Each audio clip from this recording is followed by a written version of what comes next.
How's it going, everyone? Welcome back to another episode of the Shawn and Matt Show. My name is Matt, that is Shawn, and welcome to our show.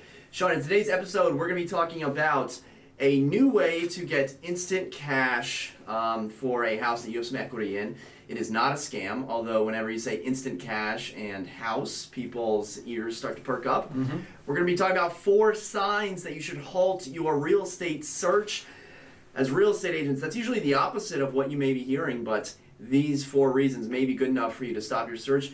And we're going to be talking about NFT art included in the sale of a house and why that's important and why that may be more prevalent in the future. Shawn, let's start with a new company. Yeah. The company is called Hometap, and an article from financebuzz.com via Apple News. I don't think we have Android news. No Android news. And, I just tapped into the Apple News. It's one of these pay things. And every time I go into an article, it says, oh, you have to subscribe to see this article. And it drove me crazy for 2 years. And I think finally I caved in because I want to see these real estate stories, right? Android news, it just lags when you try to open it. Oh, really? And then, It exists? And then the text is green. No, that's a joke. That's a joke. It's an Android joke. Okay, so Hometap review. This is how to get access to your home's cash value. Basically, the essence is your home has gone up in value and your house rich, and maybe you're cash poor, or maybe you're looking at alternative ways to get instant cash. And so what this is not a home equity line of credit. This is not a reverse mortgage. It's not a refinance. So Shawn, why don't you walk us through just an overarching 10,000-foot view of what Hometap is? Yeah, so Hometap will give you, so first they're going to do an appraisal. They're going to make sure there's value in there. They're going to see what you owe. There's standards that you have to go through. You have to have a certain credit score, naturally, all this stuff. They're going to look at your value, and they're going to give you cash. But in return for that cash, instead of a loan, this is going to be, they are now an investor with you in your home. So they are now on title with you, which is a little bit different. You're not paying a monthly interest on this loan. So it's not a loan, right? So they're investing. They're giving you money. Matt, hey, you own this house.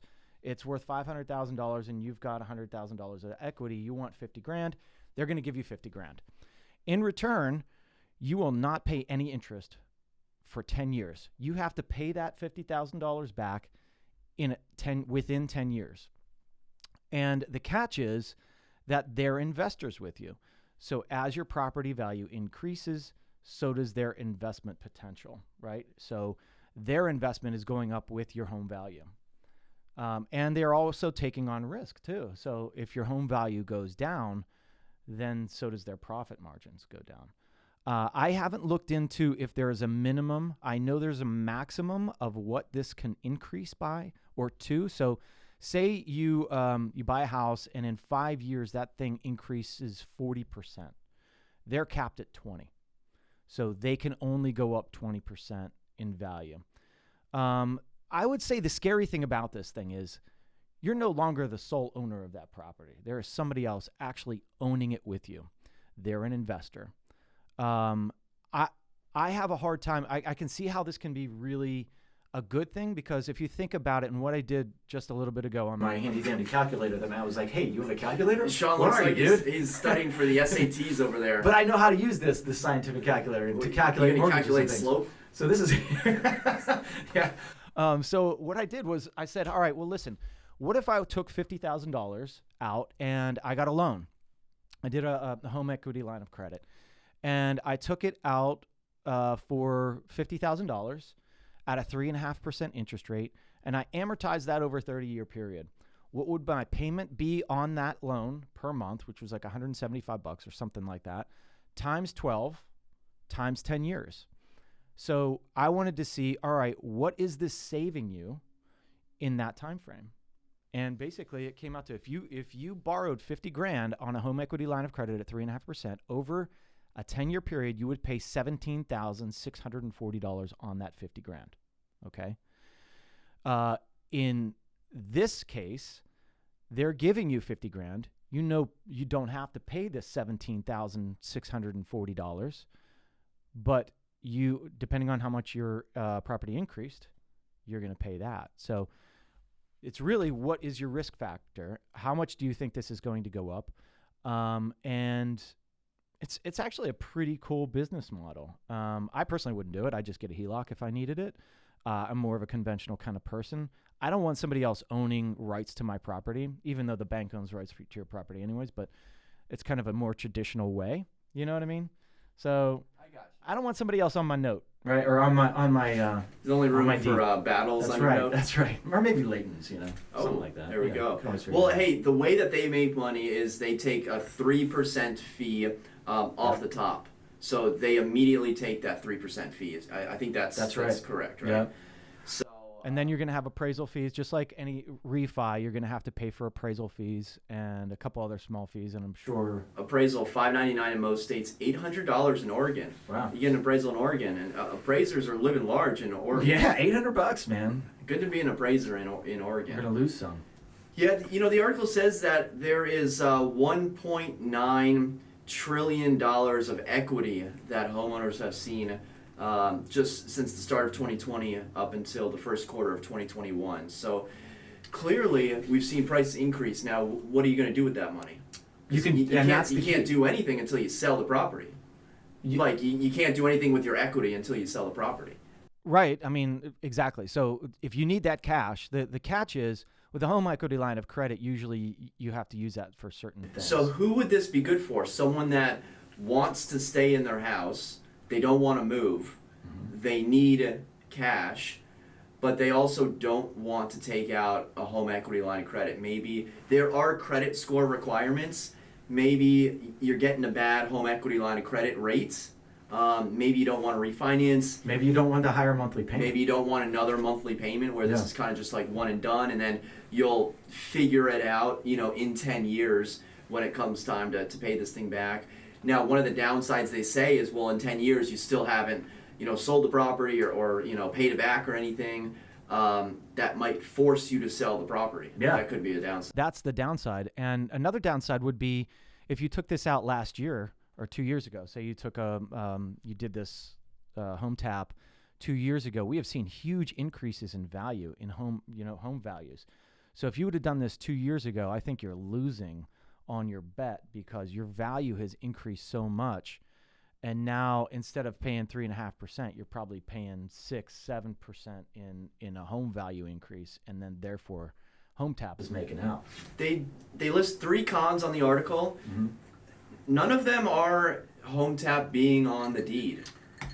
So I don't know how else they're going to. I assume they are on the deed, but the article says that that's not a negative. I mean, what if something happens? What if they go rogue, or what if, I don't think they're going to tell you to hey, you need to paint the living room before you sell it or anything like that. But they still sound like a decision maker and have to sign on the dotted line when it comes time to sell. Yeah, I think there's stipulations in that contract. I don't know the exact. I know that you're the homeowner. You have all the rights to that home. They're not a decision maker in that. Where they will be a decision maker is when they want their money back, which is in 10 years. You have to pay it back in 10 years. There's no ifs, ands, or buts about it. So if 10 years comes and you don't have the cash, you're selling your house, or else you're going to have to really refinance, and hopefully you have more equity in that. You have to refinance them out. You have to get them off the deed by paying them. It could be a mess. I don't know. I mean, and there's so many ifs, ands, or buts that could happen in that could just get really ugly. So that's why, in my opinion, I'm not doing this. I mean, it's really good for a lot of people. Like I said, people that don't want that monthly payment, things like that. But I think it's just, some people tend to get into trouble, tend to need the money, need it, then they blow it. And then guess what? You're going to need it again when you have to repay it back and then some, right? So I think it's a really cool business model. I'm not knocking the business model. I think that there's a lot of people that could get into big trouble with their home values and home equity. And I've seen, some people just take that value like it's, oh, look at how much I've built up, and they just take it out and then they blow it, and then they have no equity left, and it's like then their numbers are so tight, so you have to be careful about home equity. I always think, I don't even think of home equity, I don't think about it. It's just, hey, I have a nest egg growing there, I'm not going to touch it. The only time to think about it is when you need to sell. That's right. Or if you're going to cash in, blow out the back of your house. And there you go. So Hometap's benefits: alternative to traditional home equity loans, no loans or monthly payments, pay off debt or fund renovations, and free home estimates. So clearly some solid benefits, but it sounds like you just got to be a responsible repayer of money if you want to go this route. Yeah. All right, let's move on to the next topic, which is 4 signs that you should halt your home search for months. Shawn, we've been talking about buyer fatigue, and this comes to us from apartment therapy just 2 days ago. We've been talking about buyer fatigue now for a hot second, for maybe a couple months now, and it's certainly out there. And we can tell you anecdotal stories all day long, and that may or may not be what's happening in Arlington versus Phoenix versus San Diego versus Seattle. Bottom line is that people are getting frustrated. Buyers are getting frustrated. Prices continue to increase. And this article from Apartment Therapy outlines 4 signs that you should halt your home search for a few months. Sign at number 1, you're looking for a steal of a deal. Yeah. I love the meme where it says millennials waiting for the market bubble to crash. Yeah. And just shows like an old guy. Just like, I haven't we're seen still that waiting. That's good though. That's true. And it could go forever. You're not going to, it's so hard to get a deal. I know there's builders out there, and I was actually talking to my builder the other day. He's killing it. He's doing really well. He's still finding deals. So the deals are out there as far as having cash and wanting to sell to a builder, and he's always going to pay you really good dollar. Go outside of Arlington at all?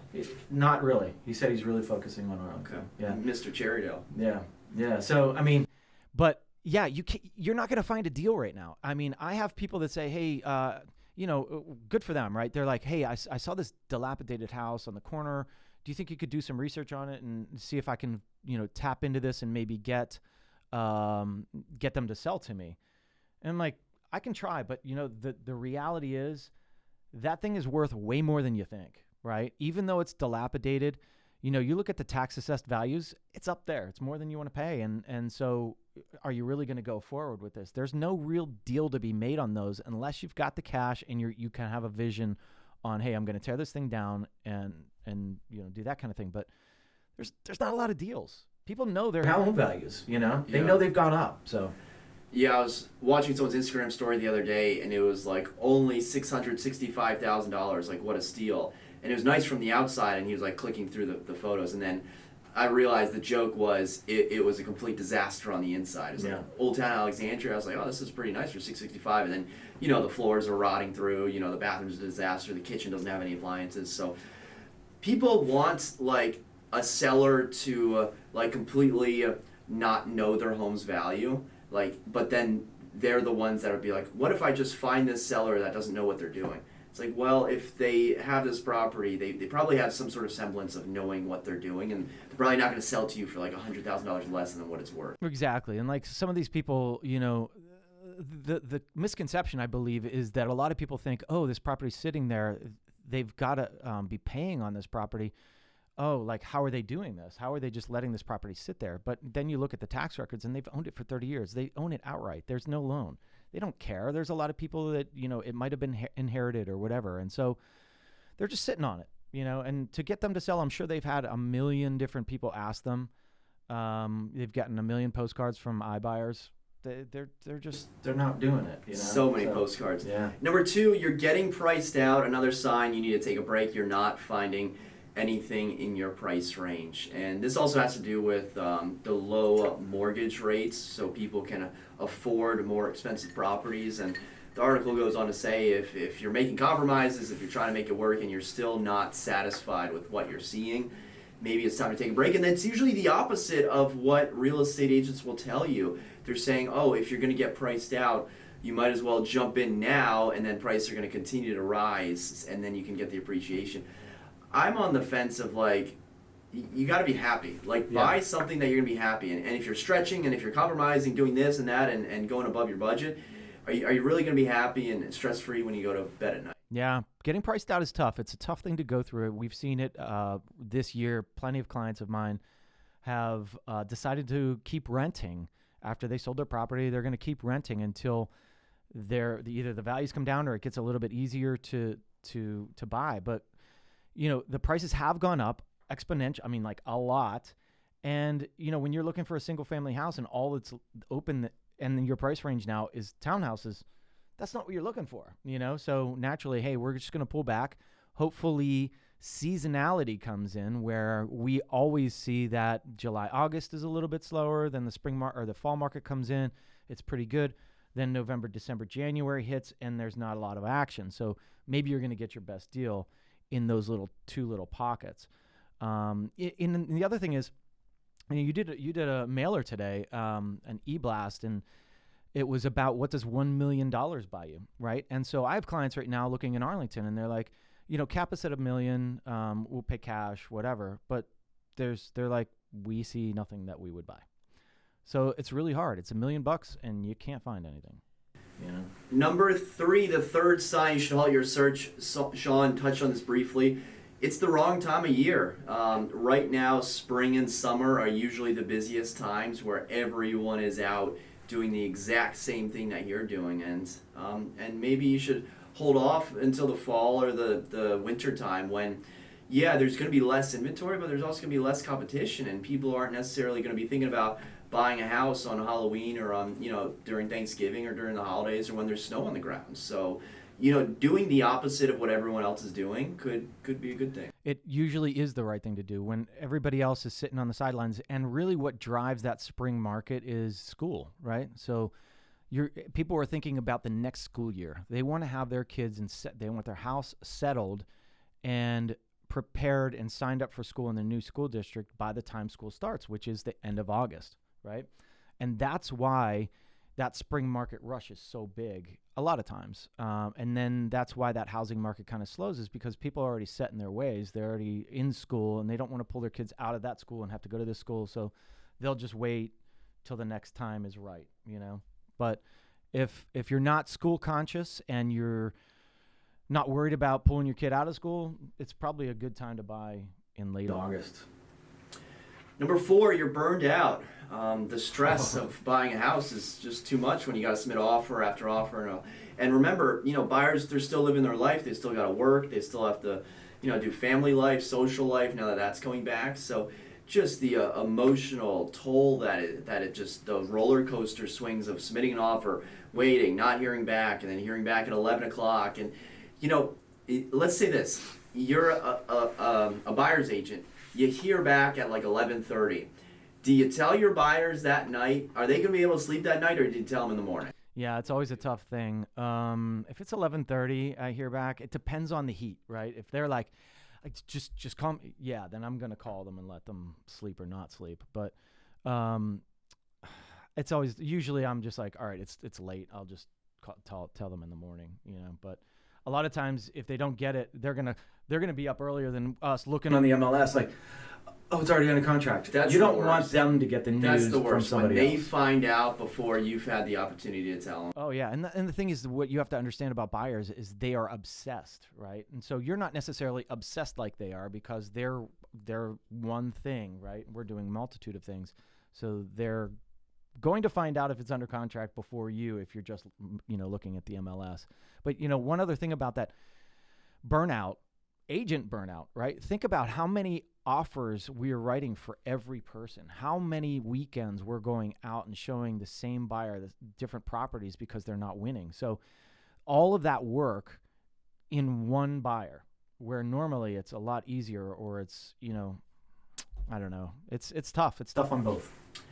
Yeah, whenever I have a big problem and I'm trying to solve it, a lot of times what I'll do is I'll just leave the condo, take a walk, go get some food or something, catch my breath, and then come back and revisit it, clear my mind. And that's what the article's saying. Maybe take a month off or so, clear your head, and then come back to the issue. Yeah. All right, so the third topic is LA, Bitcoin, NFT, real estate.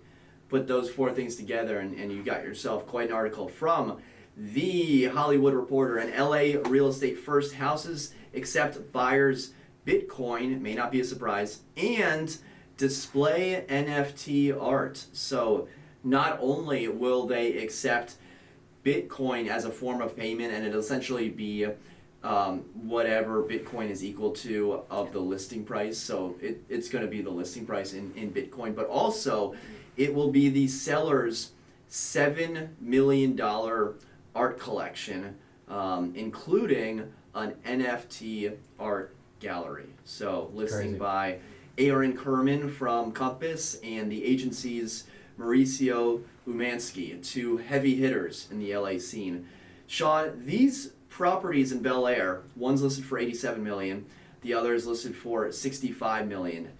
They're starting to accept Bitcoin and starting to include NFTs. I think that in like 2010, these were the properties that were like, you know what we should do? We should make a video for our listings. And people were like, whoa, that is too crazy. That is insane, off the charts. And now everyone was like, oh yeah, we should of course have a video for this $200,000 house.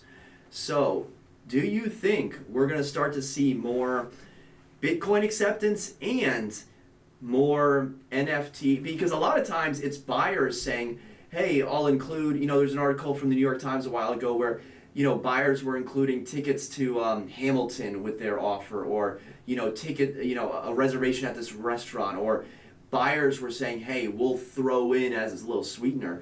Do you think at certain price points, like the $87 million price point, sellers may say, hey, we got a little cherry on top for you? Yeah, I mean, this is cool stuff. And do I think Bitcoin's going to take over? I mean, it's going to inch its way in more and more, right? I mean, we've seen how Bitcoin just exploded this year.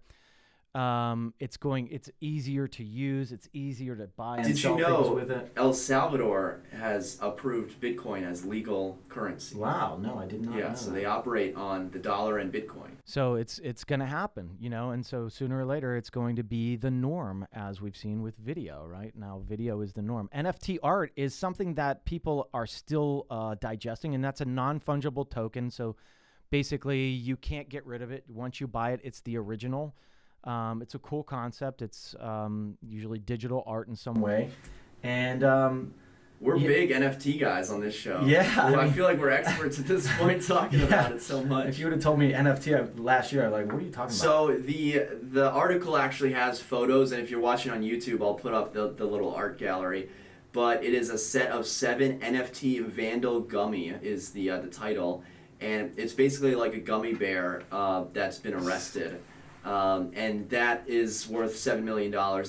There may be more pieces to it, but it's displayed in the house, so it looks like you'll get the NFT along with the actual display. Well, and I think with these super ultra luxury buyers, giving them something super ultra cool and different is what you have to do, right? I mean, like, these people have money like you can't understand, right? And so giving them, like we talked about last week with this condo on a boat, right, on this yacht, like, you have to give them something different, something that they're not used to, something that's new and cool. And NFT art is one of those things. And I think that that's going to be like, wow, how interesting. And especially if they've never really seen that kind of thing before, and they're just kind of wowed by it, and it really is worth $6 million. I mean, that's Just a really cool concept. Well, if you're in the $87 million price range for a house, I think art plays a big factor in your life. I think you get really excited about art, whether it's abstract or classic. I'm not going to go into types of art. Pointillism. Yeah, but I think that that's something that you're very proud of and that you display. And of course. I think, as Aaron Kerman in the article noted, art in itself is changing. Real estate's changing, digital currency is changing, and art is changing too, because Aaron pointed out that he has friends that have millions of dollars worth of artwork, but nowhere to hang it up, and it's just sitting collecting dust in storage. So to have that same value, but to have it on a digital scale, and maybe you could display it on your TV or something during a dinner party or something, that still checks the box of I have a $7 million art portfolio. It's very cool. Very cool. I have been big into Bitcoin recently. Yeah. almost to like I need to get some fresh air amount. Like, So you're obsessing over the price. Did you buy some? Did you buy some more? I did. I bought a couple $100 worth of Bitcoin. Nothing crazy, nothing that's gonna lose my shirt over. But I was listening to Michael Saylor, and what he was saying is that no one has ever lost money on Bitcoin if they've held it for more than 4 years. And that's so funny that you say that because, wow, is that true? That's Yeah. because I bought Bitcoin when it was $9,000, right, back in the day. And dang, I should have held on to that. What happened was it went to 18, and then it dropped to like 6. And what did I do? I was like, this stuff. I don't Panic know. I don't sell. know about the you panic sell. And I should have just, I mean, I didn't need the money. I should have just left it in there. But I panic sold, but I ended up investing in something else and made the money back, right? But had I kept it there, it'd been worth. So I think since 2009 or 2010 or whenever it first started gaining steam, there have only been 2 years where the final number at the end of the year was lower than the year before. Well, right now, they've got to make up $20,000 in value because we're at 32,000 for a Bitcoin, and it was up to like 50 something, or maybe even 60, wasn't it? That was very recently. Yeah. Very recently. So I think I mean, But what is it going to be in like 20 years I know. or 30 years? I know. So maybe it There's is a lot of maybe it's people time out to there jump that in. think it's going to be $200,000, $300,000. Yeah. Now, I don't know if I'm one of those people, but it has piqued my curiosity. Yeah. Fun. Okay, before we go down the Bitcoin rabbit hole, I think now's a good time to sign off. So if you like this video, be sure to hit the thumbs up button, subscribe if you haven't already. Definitely drop us a comment. We love interacting. We love your genuine feedback. So if there's something you want to hear, stories you want us to get into, articles you want us to cover, drop a comment in the comment section below. And for Shawn and myself, until next time, we'll see you then. Take care.